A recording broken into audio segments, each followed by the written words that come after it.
Well, happy Wednesday, everyone. Sorry. For some of you that were on just 2 minutes ago, nothing like mom failure. My son was being extremely loud in his room, and so anyway, we're just gonna ignore that last one I deleted in the live. But just wanted to jump on. So day 9 of chemo, day 8 or day 5 of Taxol. So it went good. You know, they always administer anti-nausea meds and steroids before they administer the chemo. And so when I first got there, my blood pressure was like 100 over 41. So that was really low. So they were kind of, that's just really low. Thankfully, when they took it a little bit later on, my blood pressure was within normal range. So that's always good.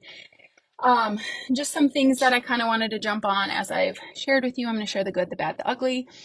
And yesterday was a really tough day, meeting with both surgeons. So the gyne surgeon to do the full hysterectomy, and then also um, the the surgeon that will be doing the double mastectomy.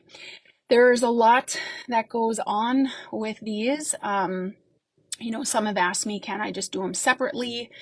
At different times while I can. When you go through a journey like this, you want to do everything and anything to, I don't know, push the fast forward button, not the pause button or the rewind, that's for sure. As I'm sure anything that you guys go through life too, right? Like you just want to fast forward, like triple fast forward and get past it. And unfortunately, that's not what happens. And so lots of things to consider. I am not doing, so you not only have your surgery of the removal, which will be, they'll do the double mastectomy, of course, and then send all that tissue off to make sure that they got everything. And prior to surgery, I'll have to go down there a couple weeks prior, and they'll have to do an ultrasound guided needle placement where they have to put a needle into the lymph node that was the big one with the cancer that was positive. And they're going to take there's about 6 lymph nodes that are around that area. They'll do an injectable dye where it'll drain out to the lymph nodes that drain from the breast. Everybody's different. Some can have all 6 that it drains to, some can have 1. I'll just spare those details, but there's some prep work that has to be done before surgery, of course. And then with the gynecologist that's doing the removal of the hysterectomy, because I have that positive PAL-B2 gene, it's different than the BRCA or BRCA, however you say it. BRCA's been out for about 30 years. The PAL-B2 hasn't been out as long. I mean, I don't know time-wise. I would say 5 to 10 years, but I haven't met with the genetic doctor yet to find those details out. But needless to say, he wants to go in and do a biopsy into my uterus and stuff as well to make sure that that is clean. And no cancer or anything, which the PET scan, of course, didn't show that. But sometimes when they get in, they do the biopsies, that's going to be the most accurate. Because he said he doesn't want to go into surgery and, have any surprises. So there's a difference of just having an oophorectomy, which is removing your ovaries and your fallopian tubes, which is a non-negotiable with me. That will have to be removed because of the cancer gene that I carry.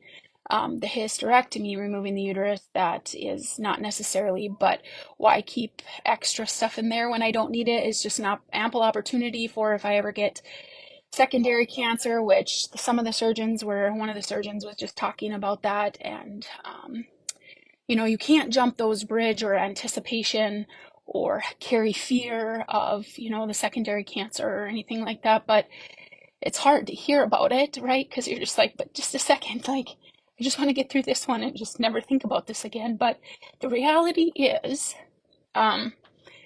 cancer will be a part of me. Oncologists talk about the word, not C, it starts with a C, but it's not cancer. Of course, that's a tough word to digest, of course, but cure. That's just usually not a word that they try to use just because you just never know. And while I have heard incredible successful stories that they're 20 years, 15 years, 25 years out from breast cancer, that's all great. Everybody's story looks different.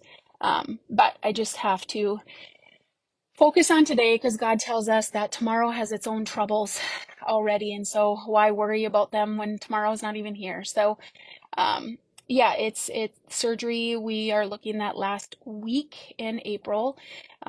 Surgery will be about 3 to 4 hours, depending on. And I will be in the hospital for a couple days, and I will have tubes, draining tubes and all of that stuff. And then I am opting. I have chosen to not do implants. That's just my preference. So if you're one of my BC friends on here and you have implants, that is your story, that is your journey, my journey. I just have chosen to do what they call the deep flap surgery. So they won't do that. I meet with him in February and he's in the cities. But that won't be done until 6 months to a year after radiation. So I still got a long journey ahead of me. But like I said, we're just going to focus on today and today only. And I was just reading in some scripture because I always like to try to have a positive note with things. And even though we go through a storm, and sometimes our storms hurt really bad, and we just can't see that rainbow at the end because the journey is so long. It says in James 1, 2 through 3, it says, consider it pure joy, my brothers and sisters, whenever you face trials of many kinds, because you know that the testing of your faith produces perseverance. And while I'm sitting in the storm, maybe you have a storm that you're enduring. It hurts. It's scary, it's uncertain. There's other scripture too that God talks about. The lantern is at your feet. Like, he doesn't give you a spotlight of what's to come. He doesn't give you a spotlight of what you just went through or whatever it might be. He focuses on the now, the here. And I've been blessed with this really incredible devotional my friend Lily gave me, and in this scripture verse, she's talking about, like when people bake a cake, they have eggs and flour and, all these ingredients to bake this beautiful cake.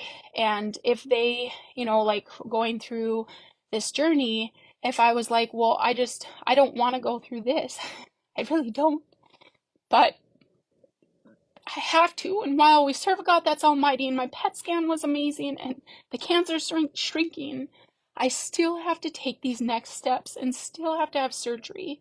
And like, as a woman, breasts are a part of our anatomy, so that's like grieving that as well. So, there's a lot of these little pieces we don't think about. But just like the baking of the cake, you can't just be like, hey, well, I don't really like the flour, so I'm not gonna put the flour in my cake. Or, eggs aren't very good raw. I don't know, whatever. So let's just not put the eggs in there. Like, your cake isn't gonna turn out. And I have to remember in the midst of this or whatever you're going through, like, you need all of those ingredients, even the yucky ingredients, even hard ingredients that hurt and that are difficult. And while we wish we could pass the cup to somebody else, we can't. And so maybe you are enduring some sadness right now with what you're going through. Maybe you've received some unfortunate news or, just setbacks. Like, it's just, I don't know what your story looks like, but I do know the best gift of all is scripture and God's hope and the prayers that people have been praying. And we'll get through it. Last night was really hard. We were eating supper, and I was making a salad.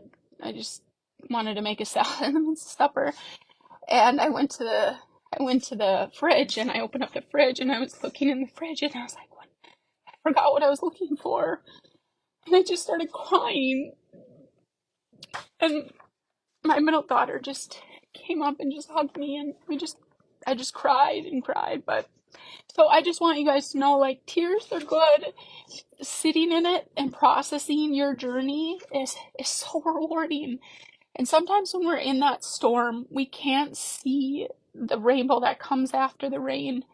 But just remember that it will come. and you can have joy, and you can have, sadness, and, um, all of it all in one. So anyways, this is my journey, and I don't want any of you guys to feel sorry for me. Please, I truly am begging you, don't feel sorry for me, because this is just the journey I'm on. We just change it to prayer, and you can just pray that for me and for my family.